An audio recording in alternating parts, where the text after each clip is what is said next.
All right, let's get this going. So you want to bring your feet hip to shoulder distance apart. And you want to stand up nice and tall. From here, you want to begin to swivel. As you swivel, lift up your heel. Get your heel high to the ceiling, and then let your arms be heavy and look over your back shoulder because remember, your neck is part of your spine, so this is a spinal rotation.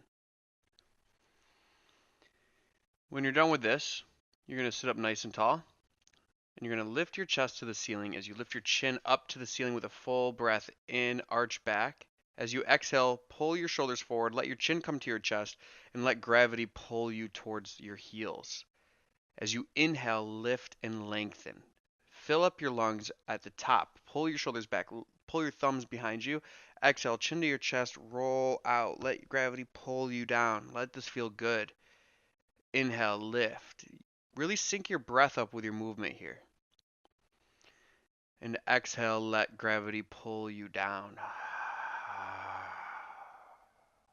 Inhale, lift. And exhale, round out. All right. Now we're going to work on hips. So you're going to pull one hip to the ceiling. Keep both feet planted flat on the ground. As you pull your hip up, be aware if it's pushing up or out. You do not want your hip to push out. You want to push it up, straight up to the ceiling. Next, you want to pull your tailbone up towards the ceiling and then tuck your tailbone underneath as you pull your pelvic bowl up. As you inhale, lift your tailbone back. As you exhale, squeeze your glutes, pull your front of your pelvic bowl up towards your rib cage, keeping your knees bent the whole time. Now we're going to put it all together. You're going to pull your hip up to the ceiling, push your butt back, pull your other hip up to the ceiling, and then pull your pelvic bowl forward. Once you have these 4 movements, begin to smooth it out. This is very good to prevent back injuries and to open up your hips. It'll help you get deeper into your squat, and it will also correlate into many other things in your life. Healthy hips are important. So switch directions if you haven't already.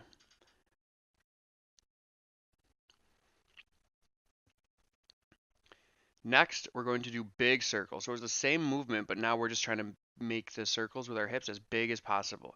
So push your hips forward to the side, back and to the side, and do big, big circles. When you do this, make sure your chest stays lifted.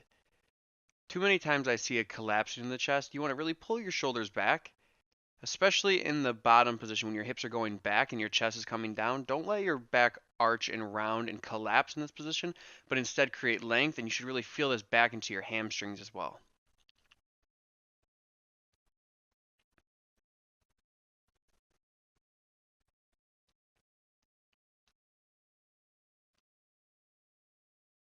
All right.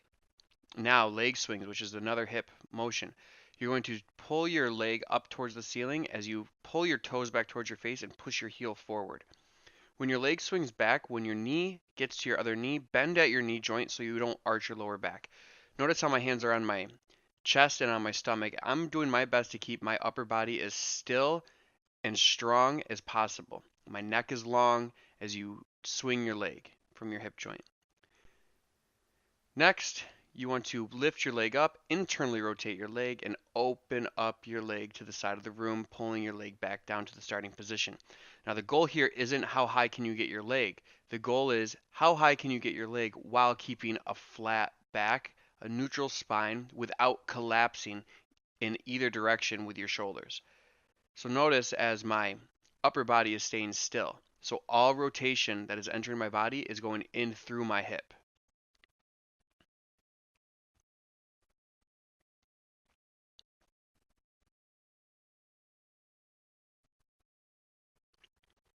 Next, we're going to work on our knees.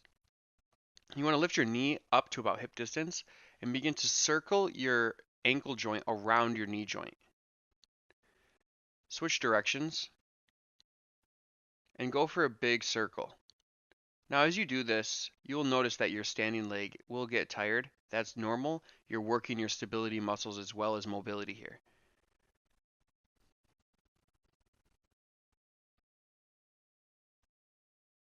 Do both legs in both directions. Now we're going to work on our ankles. So you're going to turn one foot 90 degrees, and whatever foot is 90 degrees, that's your weight-bearing leg. As you put weight onto that leg, you're going to twist your other ankle over so that pinky toe edge of your foot goes into the ground. Now twist your upper body as well and look over your shoulder so you're getting a 2-for-1, a spinal twist as well as an ankle stretch. Be very aware of how much weight is on that back ankle, and you should feel a nice warm stretch.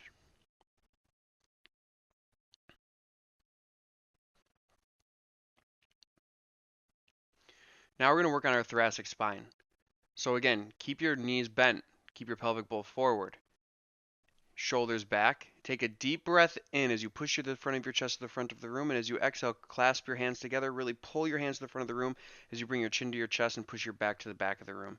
Repeat this motion. With your inhale, you're going to push your chest forward, and your exhale, you're going to round out, keeping your knees soft the whole time, being very aware of how your back is moving in this exercise.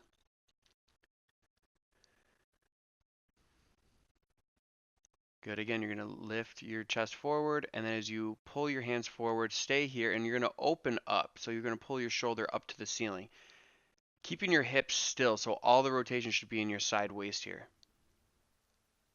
Keep your fingers pointed at one point as well. Try not to let your arms fall. Now bring your arms out to the side of the room. Lengthen from your hips, so you're stretching from side to side, keeping your hips still. Don't move your hips, don't move your legs. This is a strictly upper body stretch, mobility workout. So you're going to lengthen to the side, really try to touch the walls with your fists. Now we're going to put it all together. You're going to push your chest forward, to the side, back, and to the side, making a big rectangle.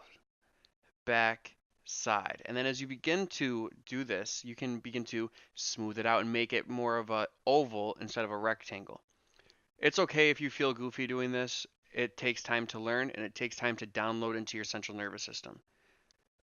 But just like anything, with practice, you'll become proficient.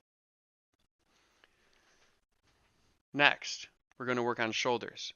So you're going to lengthen your arms up to the ceiling as you do a backstroke. I like to pretend like I'm in a big wheel, and the only thing that can move is my shoulder joints. So I'm holding onto 2 ropes, and the wheel is turning as it's pulling my arms around. Other direction, you're going to do the same thing. Make sure you have water in your knees and your pelvic bowl is forward, your core is tight, to be intentional on getting deep into your shoulder joint.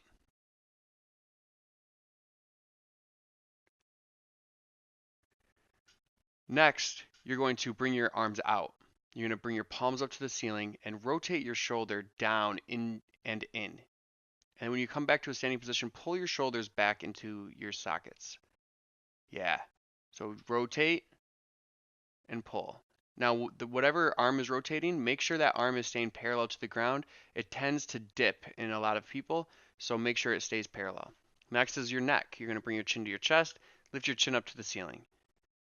Repeat this multiple times with the intention of really stretching your chin up to the ceiling. Now we're going to bring our head to the side. So you're going to bring your ear to your shoulder as you pull your other shoulder down. So whatever shoulder your head is reaching towards, pull that opposite shoulder down to get a deep stretch into your neck.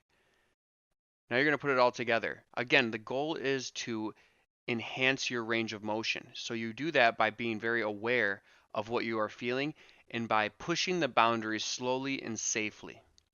Stay with your breath to be connected to your body, especially when pushing your limitations.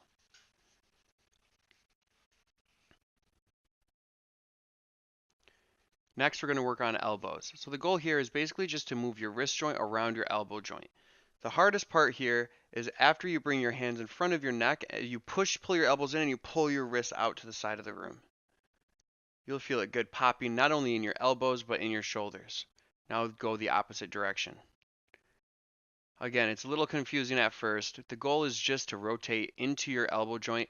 If you're moving it and you're trying to your best to connect to your elbow joint, it is working. Now wrists. You're going to pull your wrist to the side, trying to get your pinky to touch your forearm and then your thumb to touch your forearm.